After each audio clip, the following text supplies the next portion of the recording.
বাংলাদেশ জামাতে ইসলামী ঢাকা মহানগরী উত্তরের উদ্যোগে সনাতন ধর্মের অনুসারী আমাদের হিন্দু ভাইদের সবচেয়ে বড় উৎসব শারদীয় দুর্গাপূজা উপলক্ষে আজকের এই মত বিনিময় সভায় উপস্থিত বাংলাদেশ জামাতে ইসলামীর সম্মানিত মহানগরী নেতৃবৃন্দ। আমাদের যে সংবিধান আছে সেই সংবিধানের 2-এর কতে পরিষ্কার করে বলা হয়েছে সকল ধর্মের অনুসারীরা সমান মর্যাদা পাবেন তাদের ধর্ম পালনে। এখানে পার্থক্য করার, আলাদা কোনো কিছু করার, অন্তত যার যার মর্যাদার দিক থেকে এখানে কোনো পার্থক্য করার কোনো সুযোগ আমাদের সংবিধানে নেই। আমাদের সংবিধানের 19(1) অনুচ্ছেদে সুযোগের সমতার কথা বলা হয়েছে। এখানে যদি কোনো হিন্দু ধর্মের অনুসারী তার মেধা দিয়ে, তার যোগ্যতা দিয়ে প্রশাসনের কোনো ভালো জায়গায় যাওয়ার সুযোগ থাকে, সংবিধানে পরিষ্কার বলা আছে সে সেখানেই যাবে।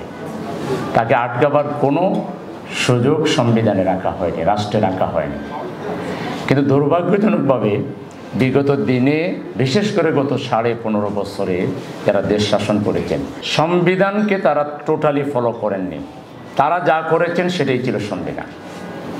যদি তা না হতো তাহলে আমাদের শুধু হিন্দু ধর্মের বাইরে না, আমি আফসোস করে বলতে হয় যে এদেশের সংখ্যাগরিষ্ঠ মুসলমান, মানে মুসলমানের সংখ্যা বেশি, আমি অর্থে বোঝাচ্ছি, কিন্তু আমরা তো নামাজ পড়তে পারিনি তাদের আমলে, আমরা রোজা রাখতে পারিনি, আমরা জুম্মার নামাজে যেতে পারিনি, আমাদের সিরাত মাহফিল করতে দেয়নি, আমাদের তাফসির মাহফিল করতে দেয়নি, এবং আমাদের আলেমদের উপরে নিষ্ঠুর নির্যাতন চালিয়েছে।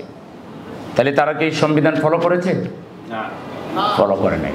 যদি ফলো করত তাহলে আমার কথা বলার অধিকার, আমার ধর্ম পালনের অধিকারকে সে কখনোই বাধা দিতে পারত না। তাহলে আমরা কিন্তু সমতা পাইনি, আমরা কিন্তু রাষ্ট্রের যে সংবিধানের আলোকে আমাদের যে অধিকার সেটা আমরা পাইনি।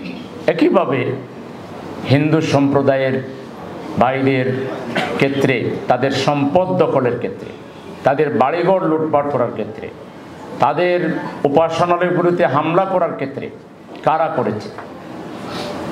ওই সরকার কোনো ঘটনা ঘটলেই কিন্তু ব্লেম দিয়ে দিত আমাদের উপরে। কিন্তু আমরা এই দেশবাসীকে সাক্ষী রেখে বলতে চাই, আমাদের কোনো নেতা কর্মী তো দূরের কথা, একটা সমর্থকেরও সাহস নাই, এই ধরনের কোনো চিন্তাও তার নাই, এই ধরনের কোনো কল্পনাও কেউ করতে পারবে না যে সে কোনো ভিন্ন ধর্মের, হোক সে হিন্দু, হোক সে খ্রিস্টান, হোক যে বৌদ্ধ, অন্য ধর্মের উপাসনালয় কিংবা তার যে নেতৃবৃন্দ রয়েছে, তাদের যারা ধর্মগুরু রয়েছে, তাদের ব্যাপারে সে কোনো বাজে চিন্তা করবে, এই ধরনের কোনো সুযোগ জামাত ইসলামীর এরিয়ার মধ্যে নাই। কিন্তু আমরা অলওয়েজ ব্লেমের শিকার। কিছু ভোট ভাঙলো, কয়েছে জামাত শিবির করছে, হ্যাঁ, পরে দেখা গেল কোনো তদন্তের রিপোর্টও নাই, কিছু নেই। আমরা এই গভর্নমেন্টকে বলতে পারি যে আপনারা একটা তদন্ত কমিশন গঠন করেন না, আপনারা তো নিরপেক্ষ সরকার, আপনাদের উপর তো কোনো চাপ নাই, আপনারা একটা নিরপেক্ষ তদন্ত করে এই 53 বছরে আমাদের হিন্দু ভাইদের উপাসনাগুলোতে কারা হামলা করেছে, কারা বাড়িঘর লুট করেছে, সম্পত্তি দখল করেছে। কিছু গবেষকরা অলরেডি বই পুস্তক বের করেছেন, সেখানে 1 নম্বরে নাম আছে যারা বিদায় নিল তারা। জঙ্গিপনার কথা আমাদের উপরে চাপাইতো।